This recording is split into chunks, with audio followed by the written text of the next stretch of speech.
Average தான் bro. One time watchable தான்.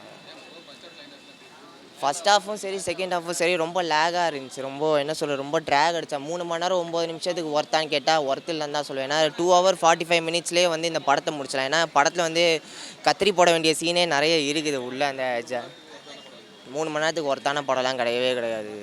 One time watchable அவ்வளோதான் என்னை பொறுத்தவரை. ராம் சரண் அவரோட போர்ஷன்ஸ் எல்லாமே அவர் கரெக்டாக பண்ணி, அவரோட எஃபர்ட்ஸு ஹார்ட் ஒர்க் எல்லாமே அது ஸ்க்ரீனில் தெரியுது. பட் அதுக்கு வந்து இந்த படம் ஈக்குவல் பண்ணுச்சான்னு கேட்டால் இல்லைன்னு தான் நான் சொல்லுவேன். என்ன லேக்னா இதில் இந்த ஜான்வி கபூரோட இந்த லவ் போர்ஷன்ஸாக இருக்கட்டும், அப்புறம் செகண்ட் ஹாஃபில் வந்து ஒரு சாங் வரும், ஸ்ருதி ஹாசன் ஒரு ஸ்பெஷல் சாங் பண்ணியிருப்பாங்க. அது வந்து படத்தோட ஃப்ளோவை வந்து கெடுத்த மாதிரி இருந்தது எனக்கு. அண்ட் வந்து நிறைய இந்த தேவையில்லாத சீன்ஸ்லாம் கொஞ்சம் நிறைய இருந்துச்சு. அதெல்லாம் கொஞ்சம் அவாய்ட் பண்ணியிருந்தேன். நான் ஃபஸ்ட் ஹாஃபில் அந்த ஒரு 20 மினிட்ஸ்க்கு அப்புறம் ஒரு சீன் நிறைய வரும்.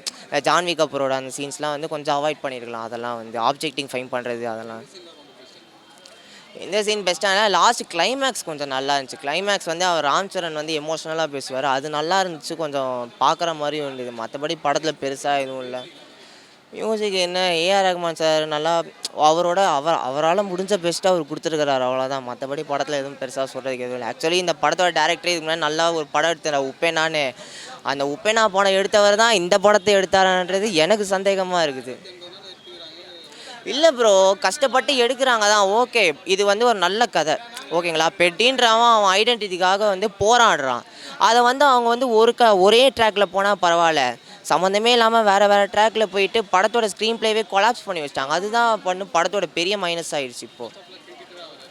ஃபஸ்ட் ஹாஃப் வந்து கிரிக்கெட்டானா அவர் வந்து பெய்டு கிரிக்கெட்டர் மாதிரி வருவார், வந்துட்டு இது பண்ணுவாங்க. அப்புறம் ஒரு 2 சீன் வரும், அந்த கிரிக்கெட் சீன், அவ்வளோதான். ஆனால் அதுவே ஏன் தான் தோணுச்சு.